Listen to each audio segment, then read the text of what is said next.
ओडिया पक्ष पालन अवसर में बालेश्वर जिला प्रशासन पक्षर ऐतिह्य गणदौड़ अनुष्ठित।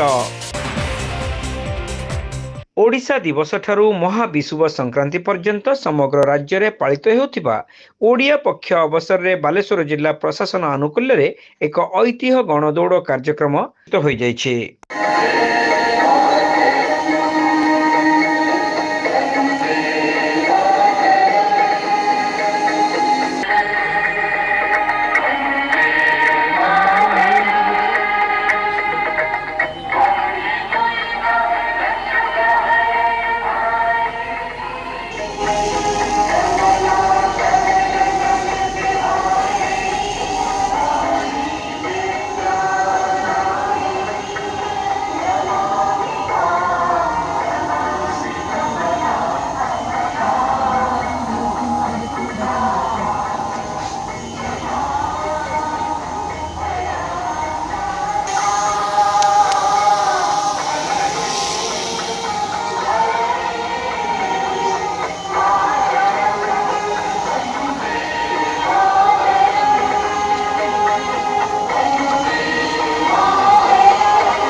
कवितीर्थ शांति कानून परिसर गणदौड़ आरंभ होइथिला।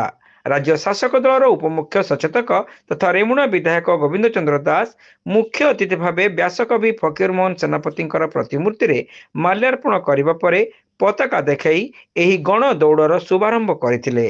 एहीपरि कार्यक्रम आम भाषा परंपरा एवं एकता को आहुरी मजबूत करिथाय बोली श्री दास एही अवसर रे कहिथिले। गणदौड़ रे अंशग्रहणकारी एवं आयोजक मानकु शुभेच्छा जणाइबा सह युव गोष्ठींकर उत्साह श्रृंखला एवं ओडिया संस्कृति प्रति भल पाइबाकू श्री दास उच्च प्रशंसा करथिले।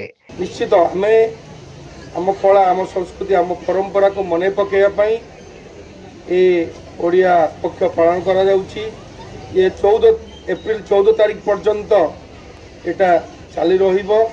निश्चित समस्त को अपील करमी अनुरोध करमी समस्ते आमे आम पूर्वपुरुष माने जो माने उत्कल बा कलिंग को ओडिशा को जोपरी भाव में गढ़ी 90 वर्ष धरिकी चली 100 वर्ष हम 2036 बेलू पालन हम से आम समस्ते जमती आमर ये जड़े कहते भाई कहते मो पिला इंग्लिश मीडियम पढ़ुची मो पिला ओडिया कौन जानी पारना आम संस्कृति उत्कल दिवस कौन जानी पारना ताको आम मन पकड़ समस्ते ये सरकार प्रचेषा आम समस्ते मिसिकी एटी सरकार भी दायित्व रही जनसाधारण को दायित्व रही मीडिया बंधु मान भी दायित्व रही ये जो आगामी भविष्य आम पिला माने अछंती एमानकर भी दायित्व अच्छी आसतु आम समस्ते मिसिकी सरकार जो आह्वान देइछंती ए आह्वान रे आम समस्ते सामिल हवा आगु बढ़िबा।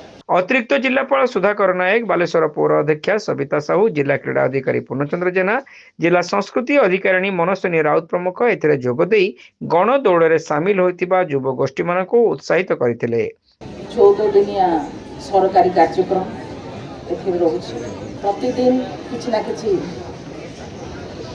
आम ओडिया को स्मरण करबा बा ओडिया जागरण सृष्टि करबा निमंते सरकार तरफरु विभिन्न कार्यक्रम रहुछि। आज मध्य से भली गणदौड़ अनुष्ठित होउछि। एही शांति कानून परिसर रे जोटा कि फकीर मोहनकर जन्म माटी आमर ओडियाकर गर्व और गौरव ये फकीर मोहन तांकर जन्मस्थान तांकर पवित्र जन्मभूमि जो जगार कि आम समस्ते ढड़ा आम गर्वर सहित कहवा आम ओडिया। एही गणदौड़ शांति कानन निकटरू बाहरी गड़गड़िया छक देई पुनः शांति कानन ठारे समापन होइतिला।